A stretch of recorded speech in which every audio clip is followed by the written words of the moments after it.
Good evening, Facebook, Twitter, and anywhere else that you're watching us or listening to us even. We are back. It's Wednesday.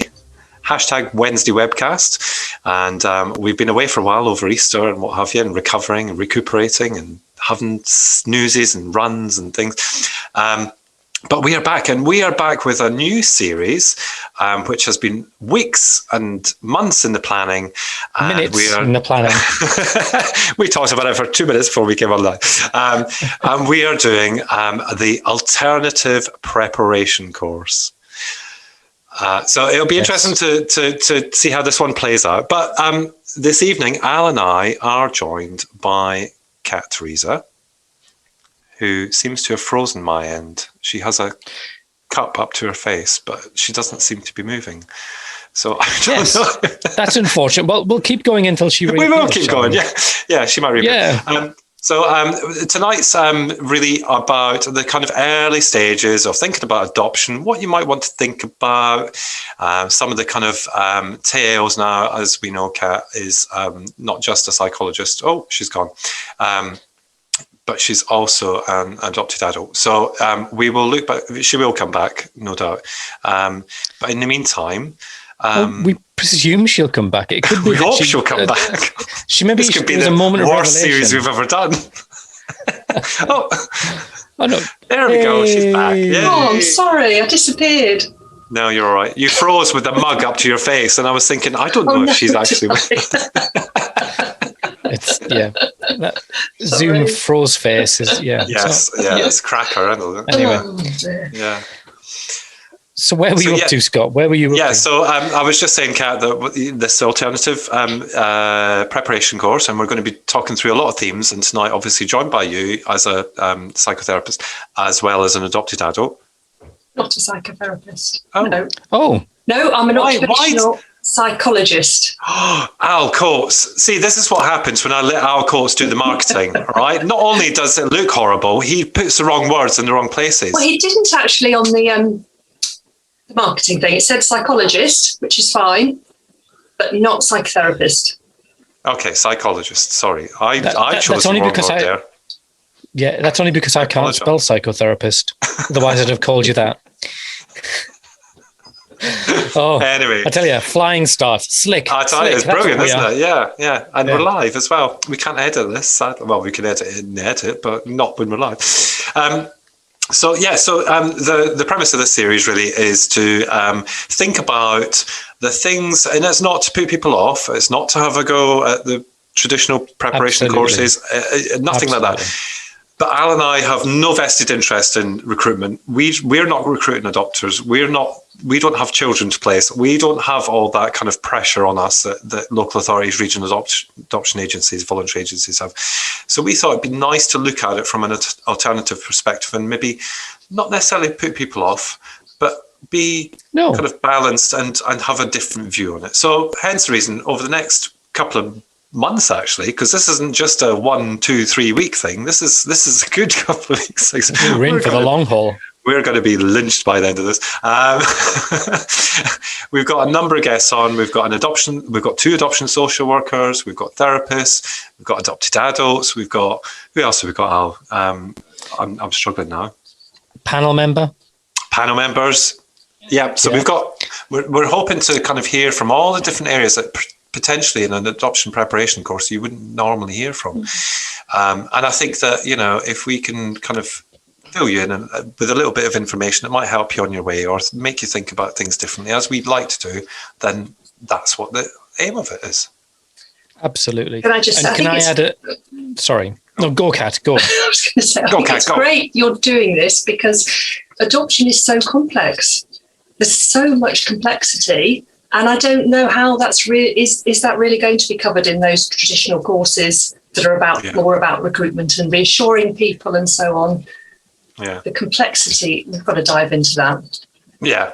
And, we don't want to over milk the fact that we're going to be able to cover everything, but we'll cover the areas that, no other prep courses can.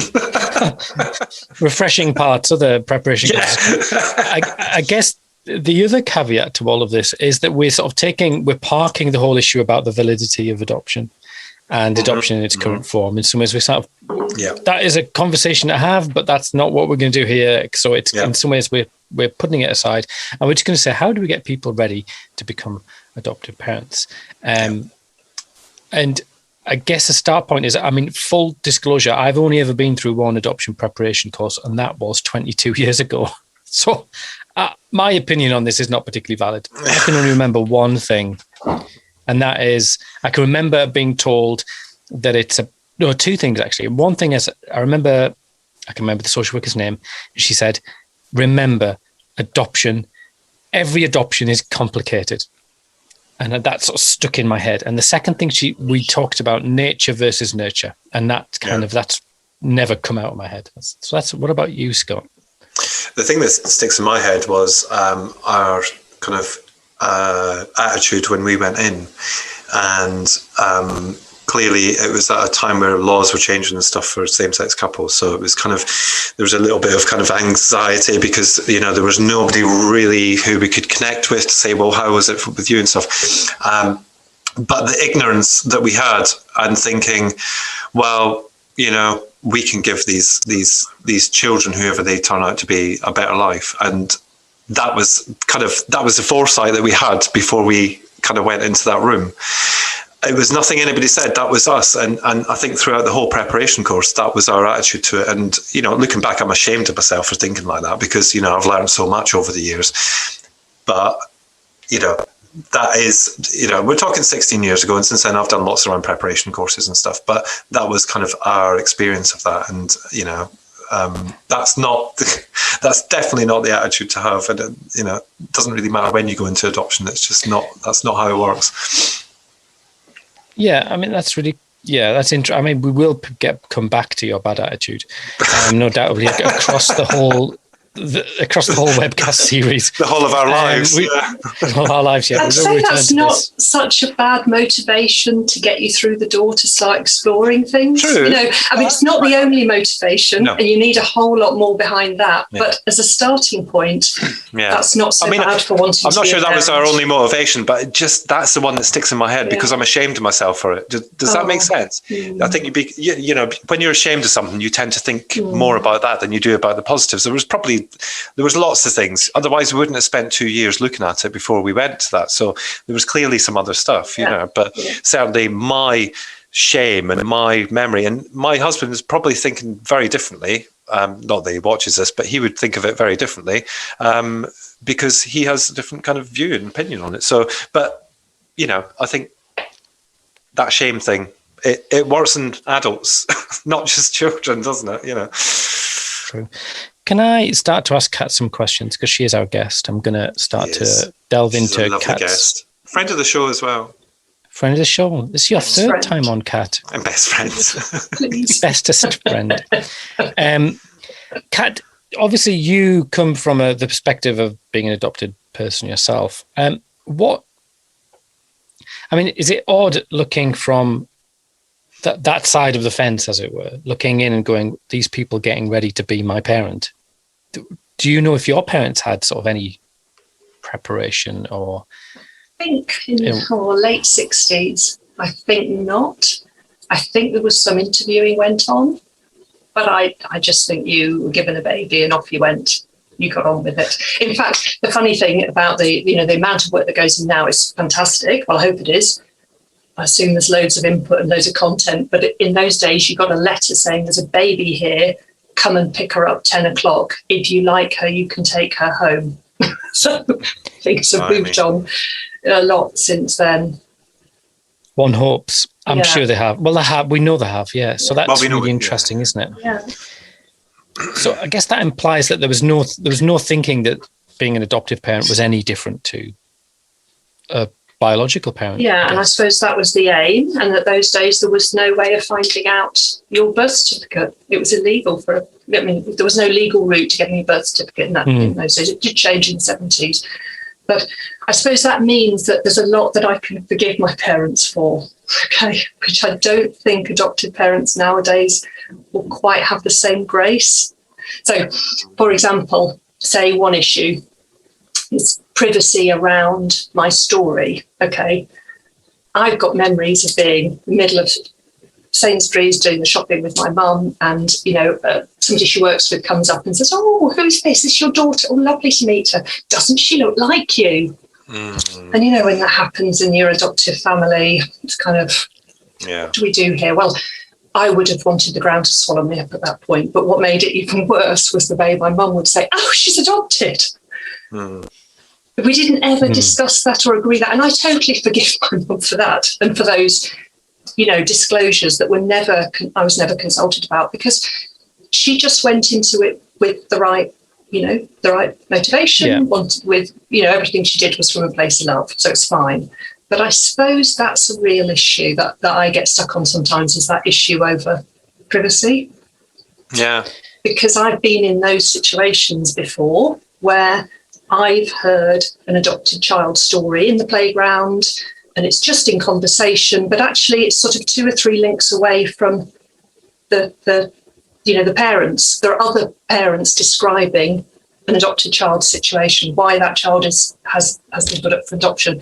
And those situations make me so uncomfortable, because I think there's something very, very personal and private about this huge issue of why a child is, what's the word available, up for adoption. There can be nothing more painful than that almost in a person's life. It is the most personal thing about them. And I understand why parents share stories completely. It's natural. It's a way of connecting. And also it's probably, for a lot of parents who've got difficult situations to describe, it's a way of getting emotional support, isn't it? So I get why the things are shared, but actually it's not the adoptive parents thing. It's not their story to share. Yeah.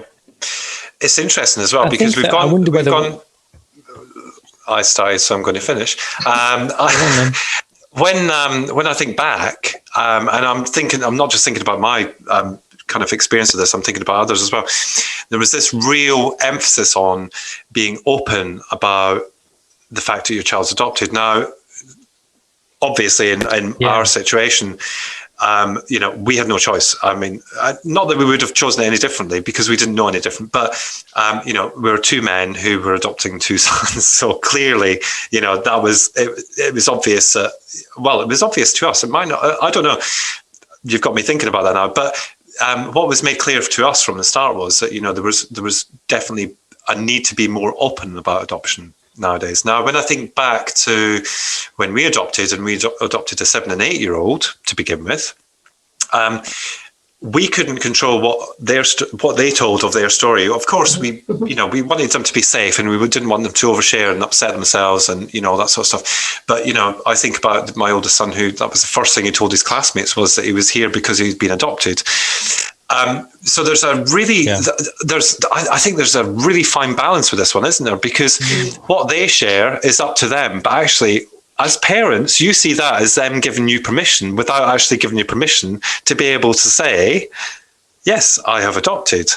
And then with alternative families these days, because let's face it, there is a lot of them, whether it's single people or, same-sex couples and transgender and all that sort of stuff, it's really, some of it is quite obvious to the parents, but it may not necessarily be obvious to the outside world. Now, I know that's not your experience, so I'm just saying, compared to, over the years, it's changed, but there's a real emphasis on being open and honest about it. So have we gone too far? I suppose you definitely don't want adoption to be a secret, because there are other adopted adults that, chatting to recently about this on Twitter, where they felt a level of shame because that had been hidden. They had been told by their parents, we're not talking about that, we don't say that. So I suppose there's a fine line before your child's old enough to consent in a meaningful way.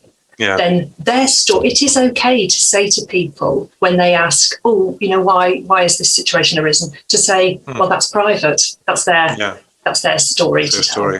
That's an okay thing to say when somebody asks those, nosy questions. Yeah. I think people are naturally curious. And I think that because adoption holds this kind of this sort of mythological fairy tale place in our culture, that people are genuinely interested. I rarely think that people are maliciously nosy. They just want to know. People want to know.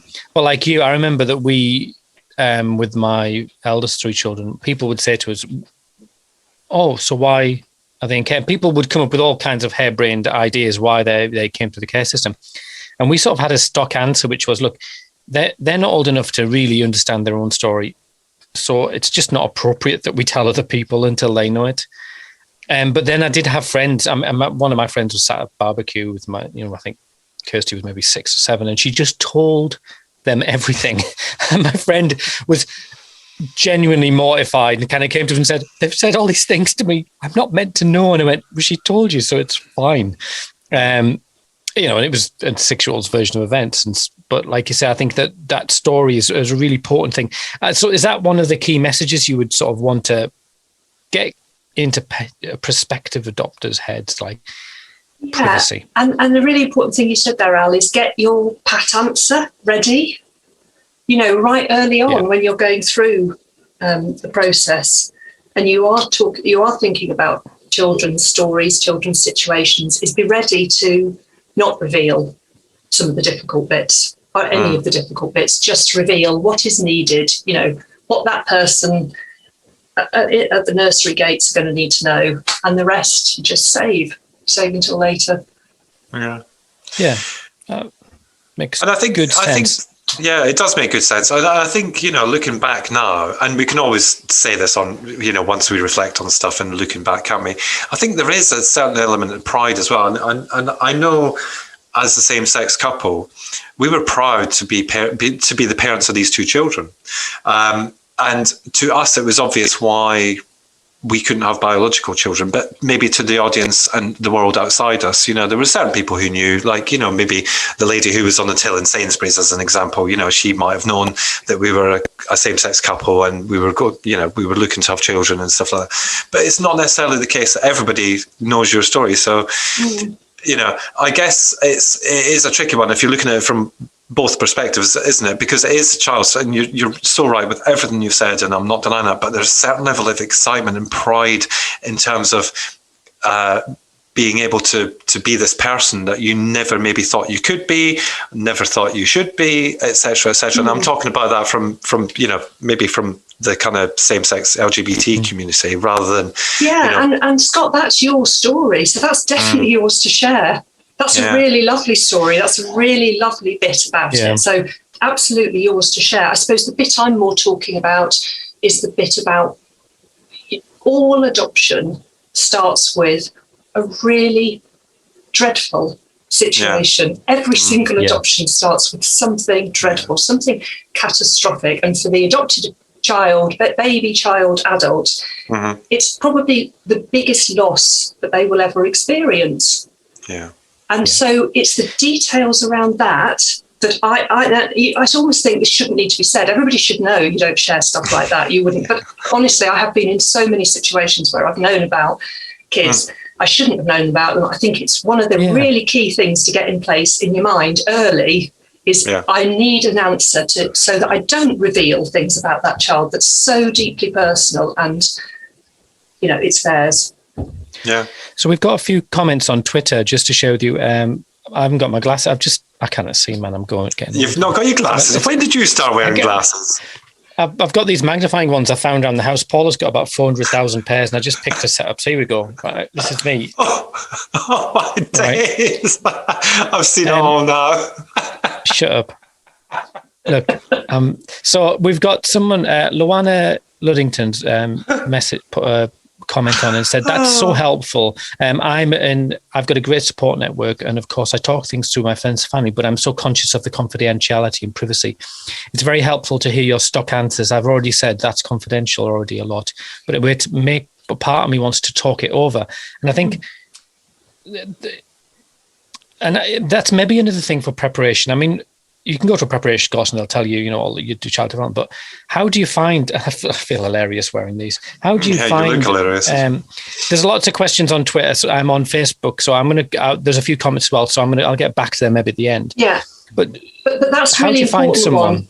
Al, that's really important actually, is to say all the time we're saying this, it's really crucial that any parent has people they can trust in their lives that they know they can share things with on a one-to-one that won't go outside that relationship, that friendship. And, they're really, really important. And that's a different situation because you have a need for emotional support. And, if you think about some of the situations that will bring a child into adoption, you're both all too aware of them, there may be a level of vicarious trauma for that parent, that there's the child that they really love, that they've been looking after for years, they really love, they know really, really horrific things. There is a need to share that and to get emotional support and to have somebody that can just give you that really, metaphorical hug through a conversation sometimes. That's okay. Because I think from recollection, it's all flooding back to me. It's 20 years ago that we were a bit like confidentiality Nazis. We wouldn't even talk to each other about it, Paula and I. And we was trying to be so confidential. In fact, we didn't tell my mother. And eventually we kind of said, look, we've got to, like you say, there's got to be somewhere where we can safely and again, confidentially air some of our, is this because of this? Is this, I'm really struggling with X, Y, or Z because of X, Y, and Z. And I think that's really important. So maybe we should write a list as we go, like our treaty that we can pin to the wall of the Department for Education. So one is confidentiality, and that includes storytelling or even just to make I would occasionally tell people just packs of lies, but that's maybe me being. Exactly. I don't know if that's better or worse, to be honest with you. If you're just telling them that, you go away thinking, don't do that. Oh, okay. Yeah, we found. I think generally, in terms of it was on a need to know basis. But even then, now just thinking about what you've said, Kat, some of the people probably didn't need to know, but it was more about the school in terms of some of the kind of the reactions to behaviours and things like that. Well, it wasn't necessarily saying, well, that's down to this that happened when they were blah blah blah blah, but it was more about kind of making them aware of the kind of the kind of, I guess, context for the behaviour. Exactly. Rather than the specific thing. But sometimes it's very difficult. And I think that, looking back on it now, even maybe recently, obviously new school, new country, trying to kind of bring a school up to speed. It's difficult not to go down into the detail, but you're right. And, I think that maybe there is a responsibility of the people that need to know the story to actually speak to the person whose story it is. Yeah. Rather than, thinking that the responsible adult is the person that should share it. If that makes sense. Yeah, that's it. Exactly, Scott. Yeah. I'm going to be the boring one here with my glasses on the end of my nose. I can see the screen. I'm just... I'm sorry, this is a new thing. This has never happened before. It's like we've gone away for a year and come back and I was blind as a bat. It's too much screen time, I'm telling you. Yeah, I'll probably guess that. The adoptions, right. Where part of this kind of whole design of doing something came together was because we were you asked a question on Twitter and we're having this debate about confidentiality. I think, Kat, you sort of said, hey, isn't there some sort of guidance from the powers that be? And actually there is, as if by magic. So I thought at this point we'd maybe bring in the law, some hard facts. So the people can find this. The Adoption Agency Services 2005, section 24, and I'll read this out, so bear with me. I'm not the best public reader. Where an adoption agency is considering a person's suitability to adopt a child, the agency must make arrangements for the prospective adopter to receive such preparation as the agency considers appropriate. This includes, removing my glasses, this includes information to the prospective adopter about the age, range, sex, and likely needs of the children who may be placed for adoption. The significance of adoption for a child and his family. Now, that's a really interesting one. What does that even mean? Because that's really subtle, isn't it?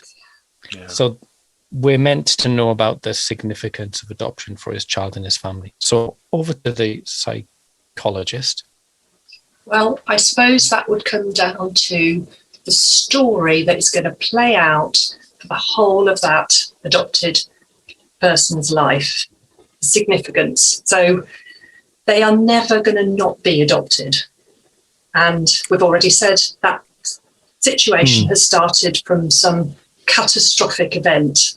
So I think you have to go into adoption with that in mind as parents, that this is not ordinary parenting. I mean, that's really basic, but it's not just the settling in period and the finding the right school and the meeting the immediate needs. It's the teenage years, which in my experience of myself, my brother, loads of different adopted people, they're really, really ropey. Yeah. They can be really difficult. And then it's into adulthood, and there are loads of challenges in adulthood. Having your own child as an adopted person can be intensely painful and intensely repairing. I've had both within each baby I've had.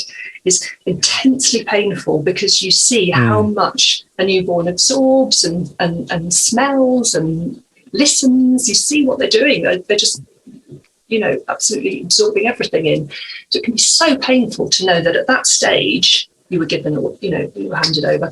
But it's also intense. It's a huge opportunity for bonding and attachment that you may have that has been disrupted for you. So you have a lifelong legacy of that. That's so many adopted adults talk about that. So this adoption isn't going to just impact your family during the initial settling in stage of having a baby or a child come to live with you. It's your adopted parents forever, and you're parenting an adopted person forever, or a person who is forever adopted. Yeah, I think that's really interesting. Yeah, because Scott and I, we've both got children who are young adults. Adults. And I think they're adults and they are young, and some of them not so young. And I think that the shock, I see a lot of people my age, at the same stage, who there's this kind of penny dropping moment where, I'm not having to do the school runs, but the needs of my children I still need to be switched on to the needs of my children. And I think, be that when my children have children, be that when my children have reunion, what do they need? I don't need to just default to being a parent. I remain an adoptive parent whose my children's needs may be very specific, that when it maybe 35, they say, I've met my birth mum. What do I do then? And how do I, there's those complicated questions. I guess they're all very personal and stuff. So, and there's another side to that. There's another side to that as well, though, because I get what you're saying now. Excuse me, but there's also the side that do adopted people want to hear their adopted parents say, "I'm their adopted parent." There's that, but there's also this lack of kind of foresight, I think, because I thought, bear with me here. I'm fine now, a couple of years in. But I thought, well, by the age of 18, I moved out when I was 18. Yeah. So, and my parents didn't give me any help after the age of 18. And this after the 18, and, we've not just got a different style of, we've not just got a different world here. We've got, we've got a lot of kind of complex layers and issues and what have you, but we've also got a different generation, which is potentially more dependent on their parents anyway. So we've got we've got a lot to deal with, but also there's nothing, nobody's sitting in the prep course saying, well, and I've had this discussion on Twitter in the last couple of weeks, actually. What happens when they're 18? What? Because I think that, as if you're new into it and, you're thinking about it and what have you, you're not thinking past the point of them being children. You're really not thinking about that. You're thinking about the childhood experience. You're thinking about how you can parent and how you can help and how you can do this, that, and the next thing. But then there does become a point where there becomes that independence, whether it's financial or, they want to move out or, whatever it is, and how you cope with that, because actually you're still a parent. Yeah. Whether you're an adopted parent or not, it doesn't matter. You're still a parent. Yeah. I think there was a reason why out of my whole social group when I first went to university, there was a reason why I was the one who was in tears every evening on the public payphone that we used to have. Oh, do you remember that? In tears to my mum saying, I want to come home every single day. She thinks for about 6 weeks. Right. And she was parenting an issue that arose through my adoption, because I wasn't really coping with being away from home. It was it was massive for me. And I did stay, but I stayed because she told me I had to stay. She said, you're not coming home, because if you come home, you won't get back there. It wasn't fair enough. It was a horrid sort of love. We've changed the locks and moved. But yeah, I've seen my son go to university totally happily. I mean, so different, so different. So I think those things really can play out and catch adoptive parents, in a way. You think they've got a settled stage and. Sorry. I was letting you finish, but I wanted to ask you, and we've got Vicky, who actually asked a question in a couple of weeks, actually, as part of the series, because her question was, should we be looking at teenage years and adulthood in preparation? Now, my kind of view is, not really, but we need to be aware of it, and we need to revisit it at some point. And this is another issue, but like if you're a foster carer, you would have ongoing kind of training and what have you. As adoptive parents, you don't. But what is your thoughts on that? I think there's so much support needed, really. I don't know whether in preparation it's the right time, though, I have to say, because you've got really, really important things to be thinking about at that stage around the settling. And all of that side of things, and these other things we're talking about, confidentiality and all that sort of thing. So that's really loads to cover. And can you really take on board something that's 10 years ahead? Yeah. I just would say you wouldn't remember it 10 years' time. Yeah. It'd be like watching the Jetsons, wouldn't it? The Jetson cartoon. Spaceships and stuff. You don't know, do you? You just don't know. But like you say, Scott, that's terrible that there's no follow-up. So adoptive parents are dealing with the teenage years just, on their own or with whatever support groups they've managed to access.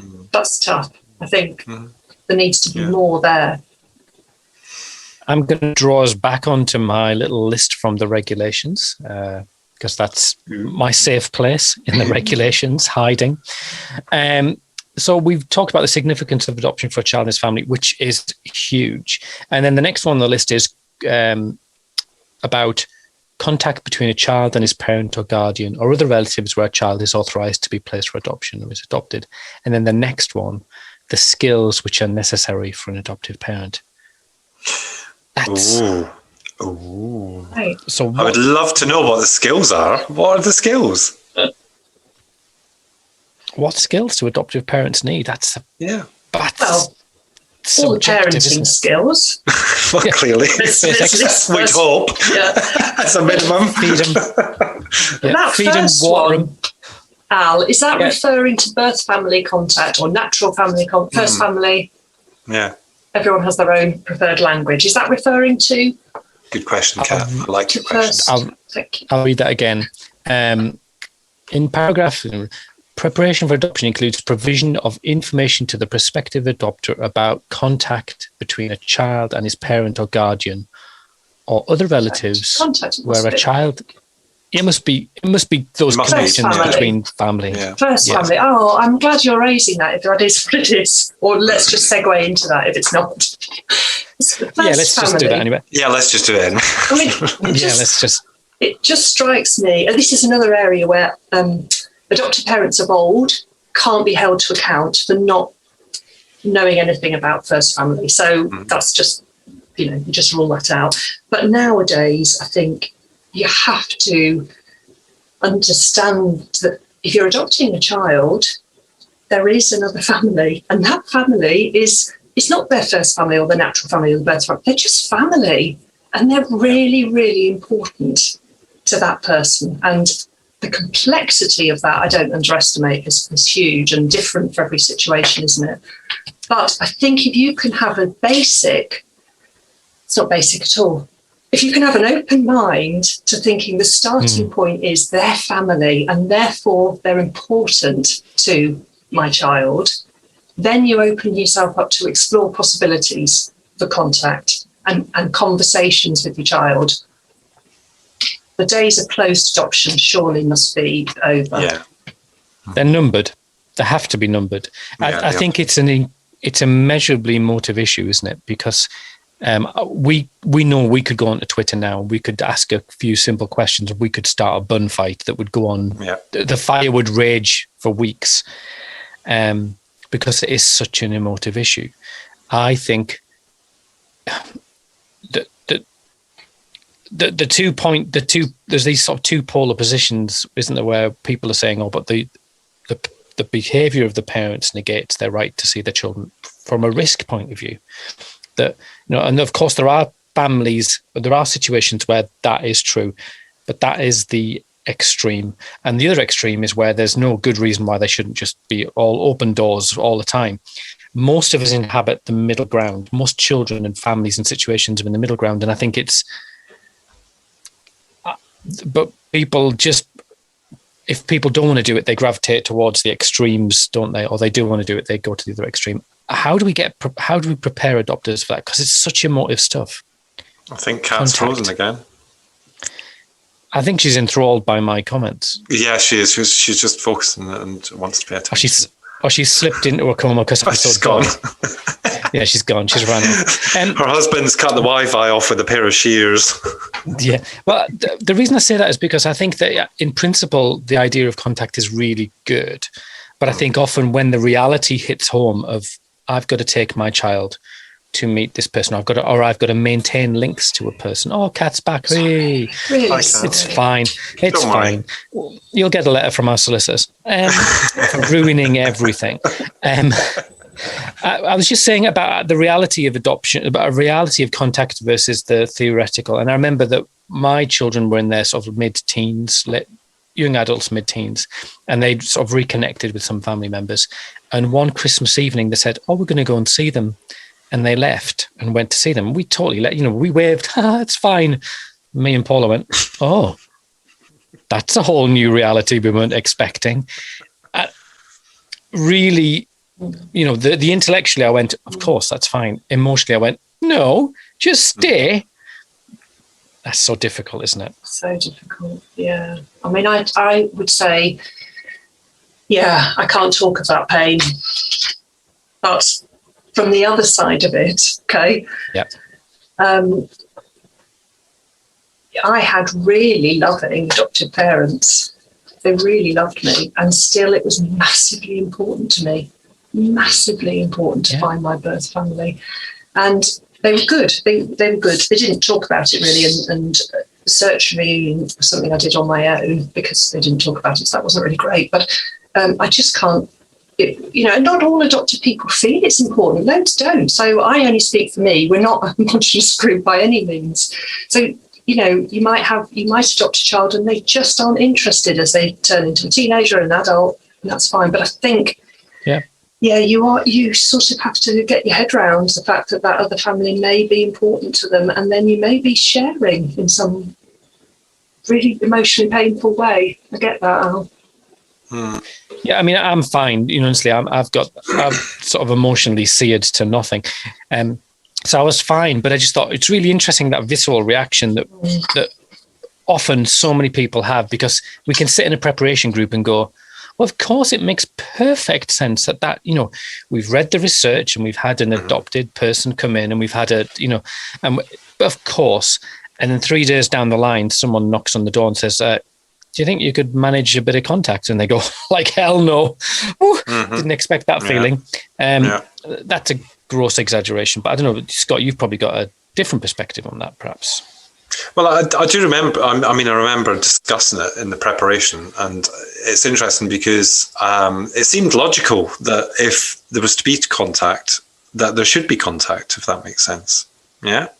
Yeah. I think the one thing that I would say is that it is very much driven by social workers. So, and I'm not dissing the social workers here. Just before anybody starts writing and complaining, I'm not dissing them. obviously there's a clear reason why, and probably done on a risk assessment from the 1970s, like the template for the risk assessment isn't from the 1970s, where, there may have been a risk. Obviously, clearly, and, I totally get that there are some children who should not have contact with their first family, their birth family, their, that kind of, their families, shall we say? I don't know. Yeah. But we know that's really rare, don't we? We know that's... Well, of course it is. Yeah, it is. But what I would say is that when you're sitting there listening to that in a preparation course, you do tend to say, I remember it being described as indirect or direct contact. And the chances, and bearing in mind, this is a few years ago, so, again, don't be writing in, but the chances were that it would be indirect contact because that was the most common, and it was safest. It was also the best for the child because, putting a child in a position where they potentially have direct contact may upset them in the home. It may upset them for weeks. It may upset them for days, before, after, during, however. So, but I think that in some ways, there was this risk assessment done on whether it was suitable or not, but actually there was no risk assessment done about if it wasn't done. And I think that is perhaps... Good point. I'll tell you, I'm full of them tonight, honestly, because... That's the best thing you've ever said. I'm writing it down. Put the date on that and the time, okay? Meme. It's a meme. I'm like a meme. But Jen, in all seriousness, though, we as parents, and I know because I sit and I listen, people think I just kind of sit and chat to people. I don't. I do listen. And, there's a number of parents who have said the difference it has made in their children when they've opened up to a very kind of organized way of being able to have contact with their birth parents has actually helped them in their home. There's ups and there's downs and there's rounds and there's abouts, but on the whole, it has helped them. So why are we not doing the risk assessment the opposite way around? That's a really, really good point, Scott. I would say that some of the times I have felt most love for my adopted mum was when she welcomed my birth dad into her home. I don't know what she was going through inside, and I'm glad she didn't tell me because I couldn't have responsibility for her emotions at that stage because my own were enough. Yeah. But she welcomed him. So the love I felt for her at that stage was just huge. It was huge. So it really is powerful. Very powerful. Yeah. Yeah, I'm done now. I'm exhausted. My brain has just gone, right, that's it for tonight, mate. Sorry. You need to lie down in a dark room. But I think that is really interesting because I think that is a really key message. Those 2 points is that our adopted children should never be responsible for the adults' feelings. Yeah. That it just full stop. There's nothing to add to that. And it's hard. Well, I think there is something to add to that because I think that when you go through the preparation course, I don't think anybody kind of explains that to you. I don't think anybody says, that at times there will be times where you will feel emotionally and physically drained from being a parent, but actually you still have a job to do. And yes, we know there's all forms of kind of layers and depression and, all that kind of stuff. We do know that exists and, we know it exists and we acknowledge that it exists, but you're still a parent and you still have to crack on with that, whether you're an adoptive parent, a foster care or a birth parent who's, bringing up their own children. We still have to do those things and we have to make sure that, our cups are full, that we're doing our self-care, etc., etc. But again, some of this, not all of it, some of it can be missed in the preparation course in terms of preparing people for that. Yeah, and the cup being full bit is as well. You need to ensure that you've dealt with your own the issues that you have had that have brought you into adoption. Yeah. Yes. If there's been infertility, that needs to be dealt with. Because adoption is so complex. And a lot of adopted adults that I've spoken to have felt this.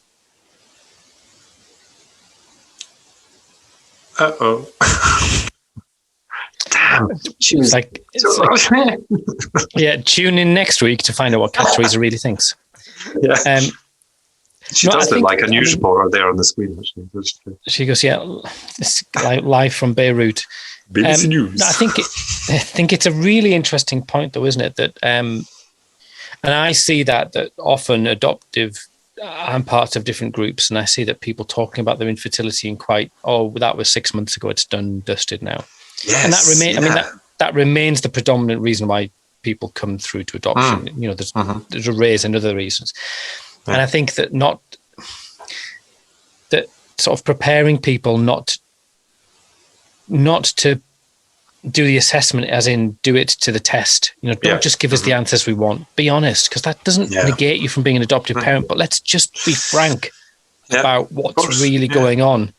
And I think that there's kind of, I mean, I'm not part of those communities, Al, obviously, but you know, there is also this thing about having come to terms with your infertility and all that sort of stuff. But actually, you also have triggers around, you know, various different things, you know, and it's about coming to terms with those as well and being prepared that they might come up for you.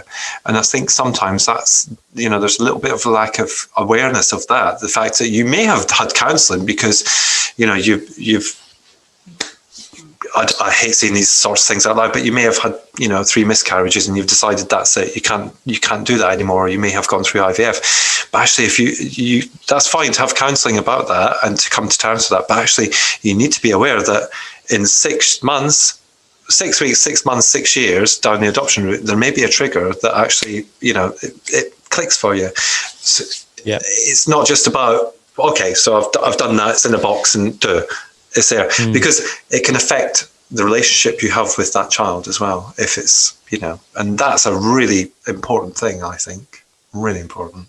Yeah. It's lovely you came back, Kat. We were starting to worry about you. Can't hear you, though. We'll have a whip round and maybe pay for your internet. That'd be brilliant.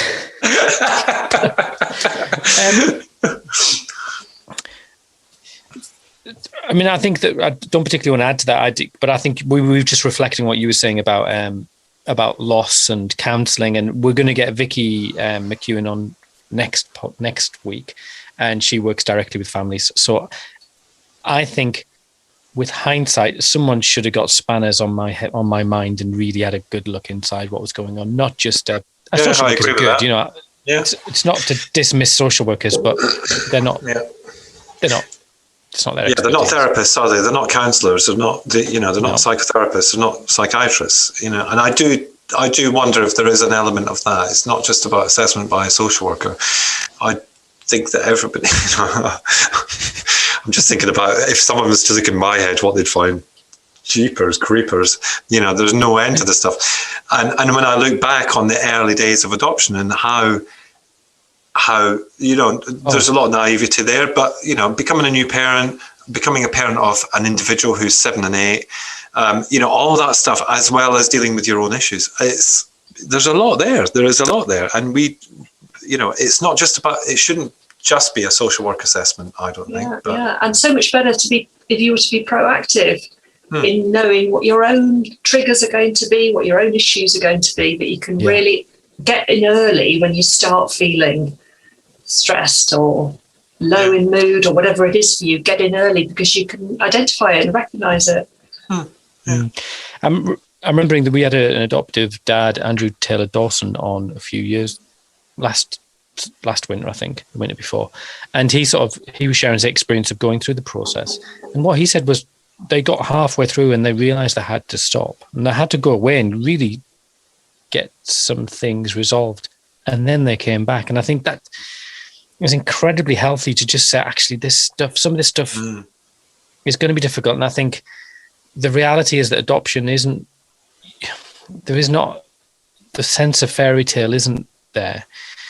And like you said, Scott, in 6 years' time, you may be the parent who's struggling, whose child doesn't get invited to birthday parties for a whole host of reasons.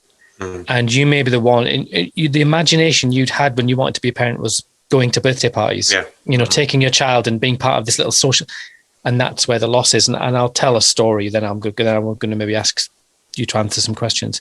I've never particularly sort of experienced a sense of palpable loss of not having biological children, and apart from once when my friend, overnight his wife had a baby, and he popped in to see us, and he was picking up stuff.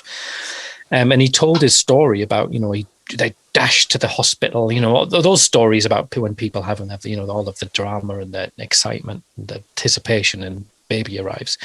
Yeah. And I just was overwhelmed. I had to leave the room because I was overwhelmed. I thought and it just came out the blue, and I sobbed like I've never sobbed in my life. And then I was fine. But some of this stuff is lurking around, and we don't know. We need to really bottom it out, because that can never wash. That's not my children's fault. That's nothing to do with my children. They made no choice. That's all down to me. There's maybe a question you can help with here. There's loads and loads of comments on the Facebook feed. So if you can join and maybe answer them if you want to, Cat, afterwards, or maybe you don't want to. Let people near you. You know what these some of our followers, some of them are, slightly. They're all lovely. Some of them. Oh, 1,000. They're all lovely people. Whatever of them. Yeah, exactly. I'm just trying to find the question now. I can't find it. But one was talking. Well, one person was saying they'd found their child, or they'd become approved adopters. They'd gone to.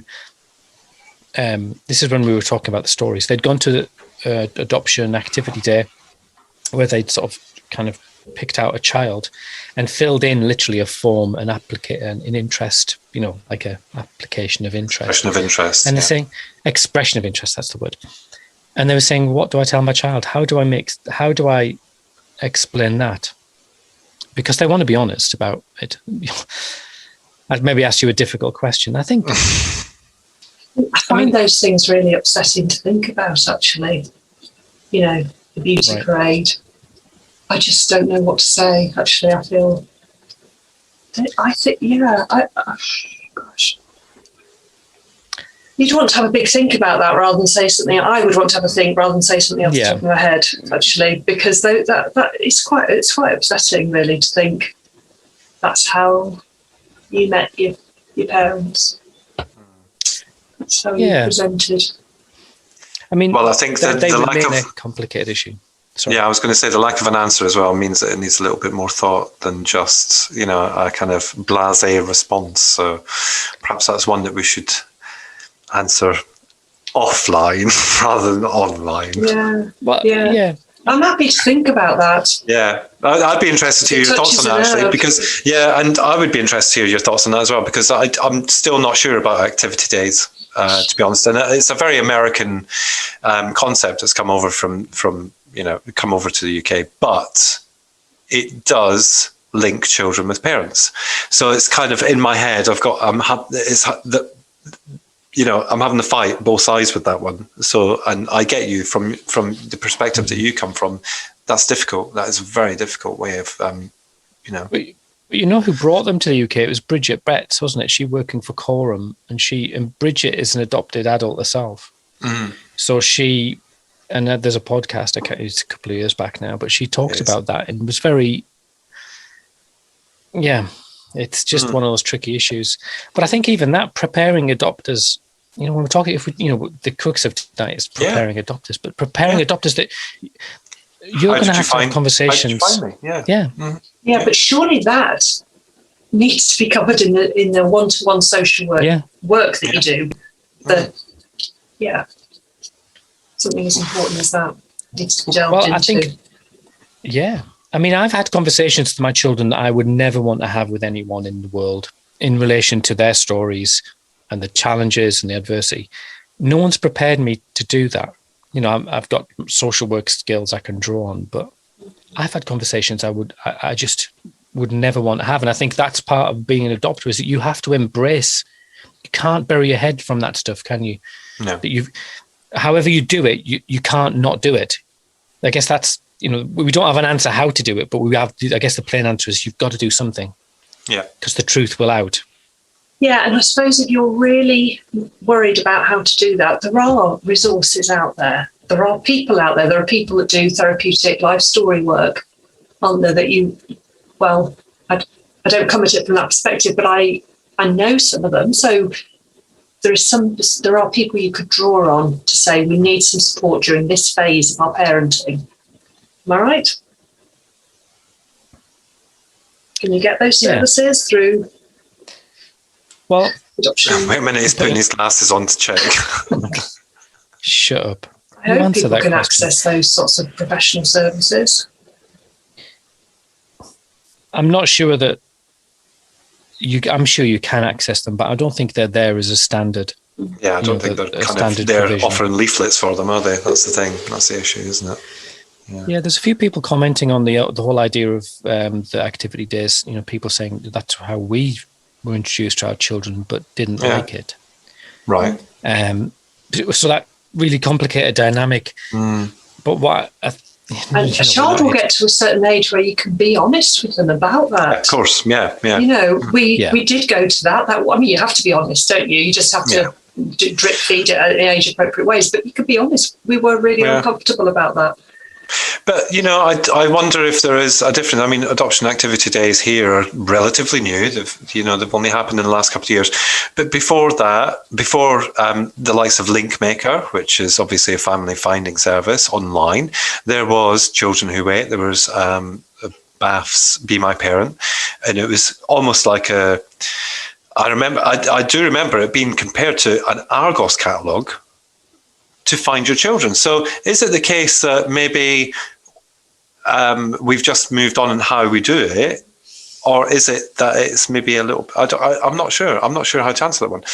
I wasn't even asking myself a question, but whatever. But is it the case? Do you think maybe that we've just moved on a little bit in terms of we moved to Linkmaker, which was online.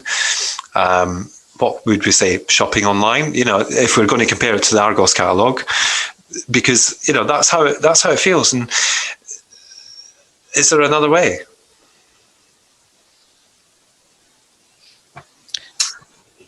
I don't know. Obviously, none of us know. There's a lot of people commenting on Facebook or in relation to people who've got varied views and people who've been part of them, and I think that in some ways, I guess we started with adoption preparation. I think when we get to matching, we should probably see. Yes, which we will. Sorry, I've jumped ahead a little bit. Yeah. You've jumped ahead. Once again, well ahead of yourself. But I think that the day one, I think that this is part of the preparation. That you get your head around this system. That you may have come to the adoption preparation with this romanticized notion of you're plucking babies from the jaws of jeopardy, but the brutal reality, which actually it does reflect in, he said, going back to the law, the safe place. Other elements that should be prepared are the procedure in relation to the placement for adoption and adoption itself. So people need to be ready for the brutal reality of, when we, this is 20 years ago, what they would do for us is they would identify a child who needed adoption, and then they would pick out two sets of parents and take them to a panel, and one set would win, which was equally as traumatic. That one set of parents would kind of be taken through the whole panel process again. 10 people, you say why you should be the parent or not. And that's obviously gone because that's clearly borderline cruel. But we need to get people ready for the people need to be robust, don't they, to get through this? We can't have delicate flowers trying to navigate this system. That's maybe brutal. Definitely. People need to see beyond the fairy tale. Absolutely.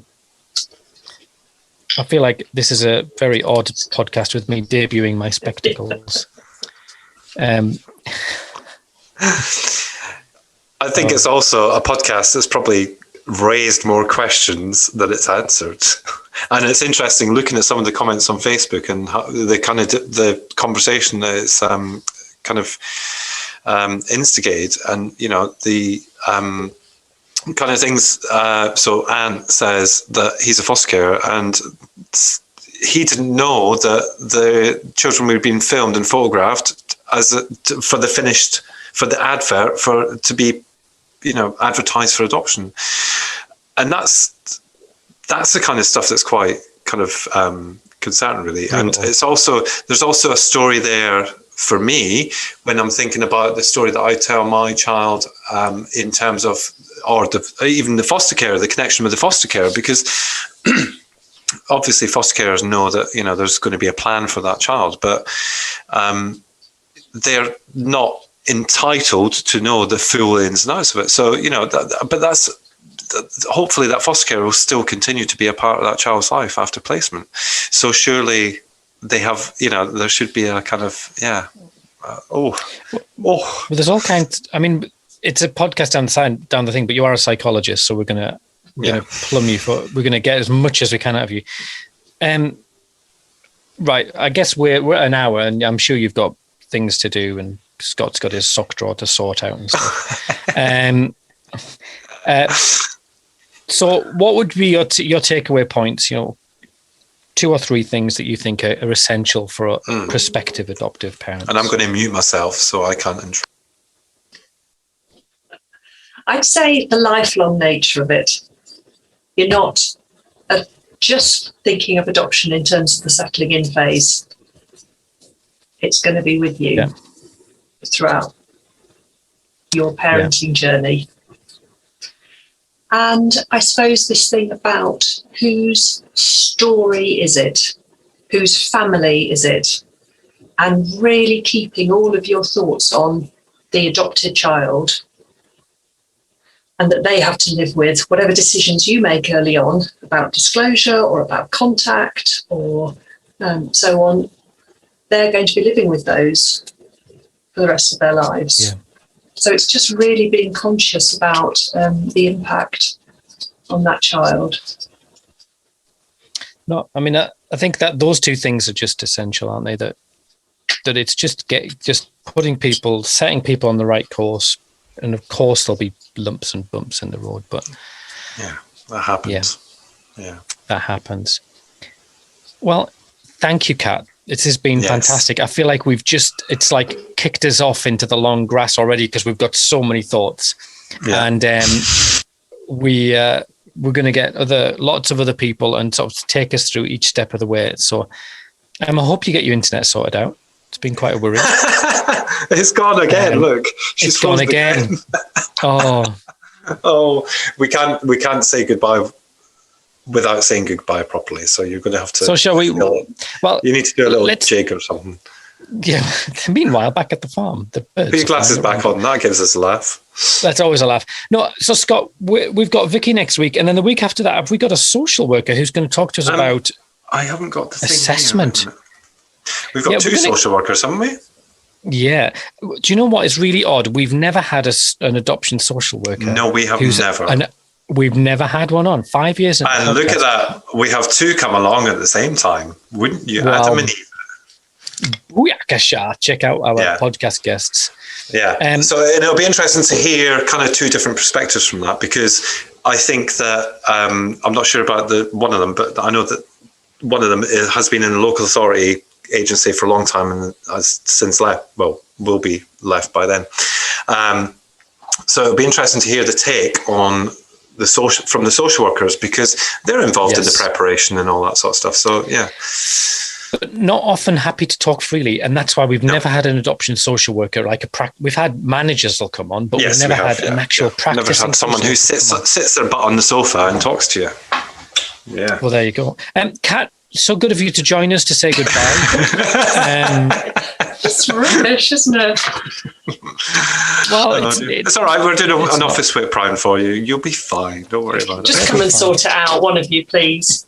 Yeah. Thank you for inviting me. I was really delighted to be one of your guests, and I think it's great you're doing this series. Really useful for people. Yeah. I hope it is. Well, hopefully so. Yeah. Well, thank you so much. I'm going to stop the live feed now, and then we're going to chat about everybody afterwards, aren't we? Yeah. Well, we can look at we can look through the Facebook comments, of which there are Hydra. I saw, and then we can. Yes, very good. And it's all because of you, Kat, because you're very popular on the internet. You are. Oh, well, that's very nice. I'm not everybody's cup of tea, though. I'm a bit more. It's either that, or they were looking for furry cats on videos, and this popped up. I don't know. I'm just saying, people like cat videos, don't they? Yeah, it's true. Well, so goodbye, and we'll speak to you soon. Goodbye. Anchovy. Bon Jovi. Anchovy. Yeah, Anchovy.